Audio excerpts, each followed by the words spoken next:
సరే, మనందరికీ ఎంతగానో ఇష్టమైన ఈ సిరీస్ గురించి మాట్లాడుకుందాం. ముఖ్యంగా డొరెమాన్ దగ్గరుండే అద్భుతమైన గ్యాడ్జెట్స్ గురించి. కానీ ఆ గ్యాడ్జెట్స్ వెనుకున్న కొన్ని ఆశ్చర్యకరమైన నిజాలు, కొన్నిసార్లు అనుకోని పరిణామాలు గురించి ఇప్పుడు చూద్దాం. అవును, డోరేమాన్ ఇచ్చే ప్రామిస్ ఇదేనన్నమాట.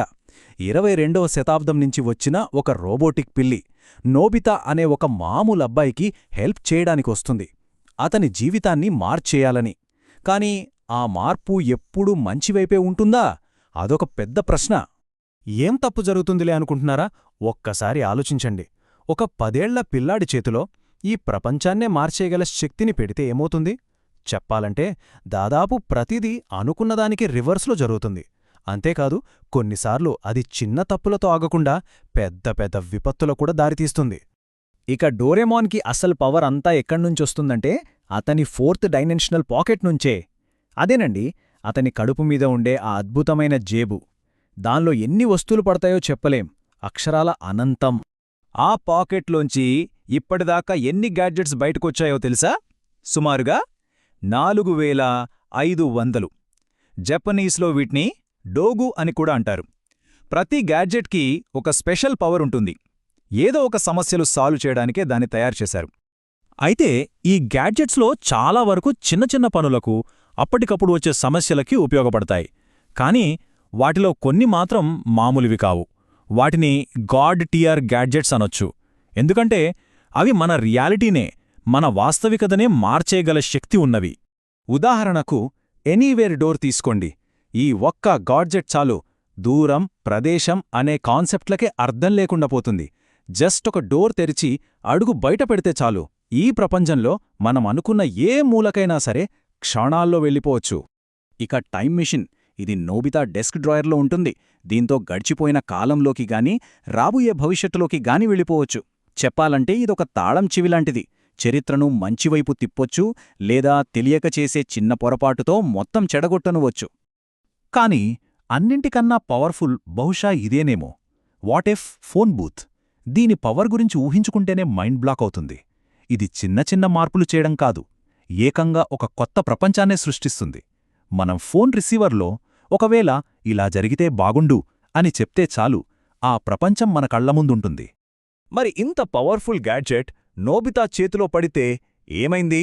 అతను తన చిన్న చిన్న, కొన్నిసార్లు పిచ్చి పిచ్చి కోరికల కోసం దాన్ని వాడాడు. ఉదాహరణకి, డబ్బు అవసరం లేని ప్రపంచం కావాలన్నాడు, అద్దాలే లేని ప్రపంచాన్ని కోరుకున్నాడు. చివరికి పడుకుంటే చాలు సెలబ్రిటీ అయిపోయే ప్రపంచాన్ని కూడా సృష్టించాడు. ఫలితమో కొన్నిసార్లు నవ్వు తెప్పించింది, చాలాసార్లు మాత్రం పెద్ద గందరగోళానికి దారితీసింది. సో, ఈ క్విక్ ఫిక్సెస్ వల్ల వచ్చే ప్రమాదాలు ఎలా ఉంటాయో చూద్దాం. గొప్ప శక్తితో పాటు గొప్ప బాధ్యత వస్తుంది అంటారు కదా, కాని నోబితా విషయంలో అది గొప్ప బాధ్యతారాహిత్యంగా మారిపోతుంది. దీనికి best example ultra stop watch కథ. ఈ స్టోరీ డోరేమాన్లో మనం చూసే క్లాసిక్ ఫార్ములాను పర్ఫెక్ట్గా చూపిస్తుంది. ఎలా అంటే, మొదట ఒక చిన్న సమస్య వస్తుంది, దానికి పరిష్కారంగా ఒక గ్యాడ్జెట్ వస్తుంది. కానీ దాన్ని తప్పుగా వాడటం వల్ల ఆ చిన్న సమస్య కాస్త ఏకంగా ప్రపంచానికే ముప్పు తెచ్చేంత పెద్ద సంక్షోభంగా మారిపోతుంది. అయితే ఇలా గ్యాడ్జెట్స్ తప్పుగా వాడటం అనేది కేవలం టైం మెషీన్, వాటిఫ్ ఫోన్ బూత్ లాంటి పెద్ద పెద్ద వాటికే జరగదు.